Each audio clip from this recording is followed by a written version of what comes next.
और समय कम है, फिर भी हमें कहने में संकोच नहीं है।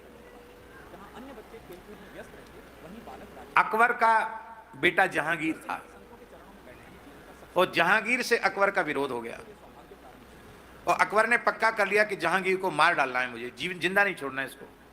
इतनी शत्रुता होगी।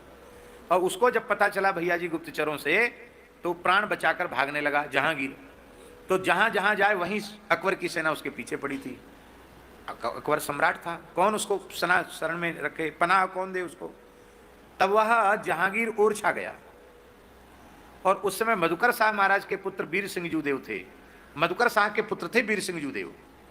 वीर सिंह जूदेव की शरण में गया कि मैं बहुत परेशान हूँ, मेरे अब्बा जान मुझे किसी भी कीमत पर जिंदा नहीं छोड़ना चाहते हैं, मुझे मारना चाहते हैं, मुझे मेरी रक्षा करो। तब उस समय वीर सिंह जूदेव ने यही बात कही कि मैं राम जी का वंशज हूँ, मेरे पुरखा राम जी, मैं रघुवंशी हूँ, श्री राम जी का वंशज हूँ। ये राम जी के ही खानदान के थे मधुकर शाह, मूल खानदान के थे। मैं राम जी का वंशज हूँ और मेरे प्रभु ने कहा है, शरणागत कहूँ जे तजही निज अनहित अनुमान, ते नर पावर पापमय तिनहि बिलोकत हानि। इसलिए यद्यपि ओरछा बहुत छोटा राज्य है और ये बहुत बड़ी सत्ता है, पूरे देश का सम्राट है अकबर, लेकिन फिर भी तुमने शरण शब्द का उच्चारण किया है तो मैं तुम्हें पनाह दूंगा, रहो यहां।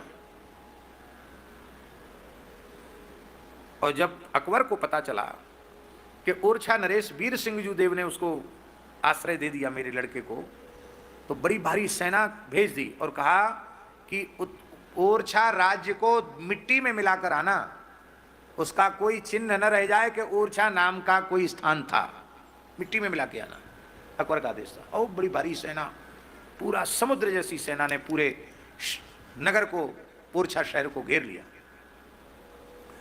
उस समय जहांगीर ने कहा कि आपका राज्य इतना सा है, आपकी सेना इतनी सी है, मुट्ठी भर सैनिक हैं आपके, और ये समुद्र के समान सेना आई है। आप अपनी प्रजा को बचाइए, अपने परिवार को बचाइए, स्वयं को बचाइए और मुझे सौंप दीजिए। क्योंकि राजनीति यही कहती है कि राजा का धर्म है अपने राज्य की रक्षा करना। तो मुझे सौंप दो, बस मेरे अब्बा जान की इच्छा पूरी हो जाए, वो मार दे हमको, युद्ध नहीं होगा, नहीं तो ओरछा राज्य का अस्तित्व मिट जाएगा।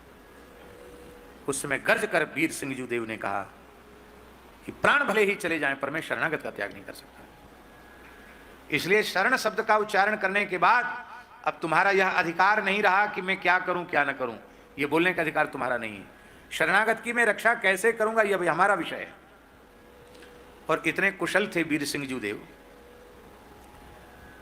कि उन्होंने दूसरे दिन युद्ध होना है, ओरछा के चारों ओर से किवाड़ बंदे, फाटक बंदे, तोप सब तैयार हैं, सैनिक सब तैयार हैं, और घोषणा हो गई युद्ध का प्रस्ताव हमें स्वीकार है, कल से युद्ध होगा, ये घोषणा हो गई। और वीर सिंह ने क्या किया, वीर सिंह जूदेव ने 1000-1500 भैंस बुलवाई। नगर में जो भैंस थी यादवों की, अहीरों की, उन भैंसों को खूब बढ़िया से तेल लगा के चमका दिया। काली काली तो होती है, और तेल मालिश कर दो तो ऐसी चमकती जैसे सालिग्राम जी पे इतर लगा दो। तो महाराज वो चमक गई सब भैंस। और उनके सींगों पर बांस इतने बड़े बड़े डंडा बांधे, उनमें पलीता बांध दिए और उनमें लगा दी आग, और उनके पेट में, उनके शरीर में विस्फोटक बांध दिए, बड़ाम बड़ाम फूटने वाले। और उनको आज भी वो जगह है ओरछा में जहां गुप्त द्वार से उन्होंने उसको सीधे कुदा दिया अकबर की सेना के ऊपर। आधी रात के समय, युद्ध सवेरे होना है, कल होना है, आधी रात, जैसी शिवाजी की नीति थी ना, छत्रपति शिवाजी की, ऐसी तो उन्होंने नाकों चने चबवाए। यही नीति वीर सिंह जी ने इसी नीति से काम लिया। ये दुष्ट हैं, इनको बलपूर्वक नहीं छलपूर्वक मारा जा सकता है।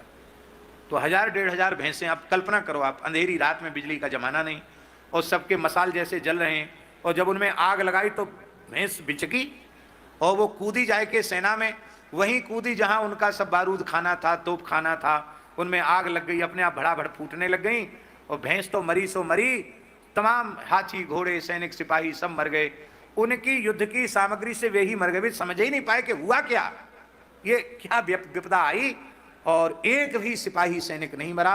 अकबर की बड़ी सेना नष्ट हो गई, वहां से बचे खुचे प्राण बचाकर वहां से भागे, वो समझ ही नहीं पाए कि हुआ क्या। ये तो वही नहीं। इसके बाद अकबर भी, बीरबल मारा गया काबुल की लड़ाई में, बीरबल के मरने के बाद अकबर भी मर गया। तब भैया जी देखो, यद्यपि आज के विचार से देखा जाए तो वो बहुत अच्छी बात नहीं है, लेकिन फिर भी कितने विलक्षण थे हमारे पूर्वज। अकबर के मरने के बाद वीर सिंह देव अधिकार कर सकते थे दिल्ली पर कि नहीं कर सकते थे?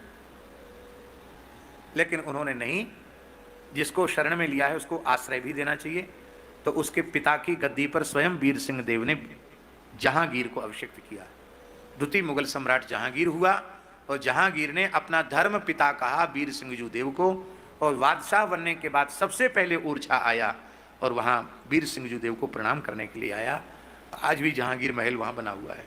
पर दुख की बात है, इतिहास वालों ने पूरा इतिहास ही बदल दिया, वीर सिंह को जहांगीर का पिट्ठू बना दिया। हमारे भारतीय इतिहास के साथ इतना अन्याय, अक्षम्य अपराध किया है।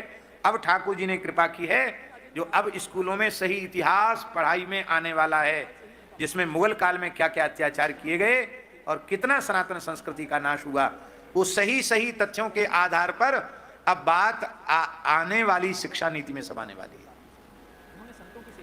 अब तक तो ये वामपंथी लोगों के द्वारा लिखा हुआ सब झूठा मूठा मनगढ़ंत, जो अंग्रेजी मानसिकता वाले थे उनके द्वारा झूठा इतिहास लिखा गया था, वही सब जगह पढ़ाया जा रहा है।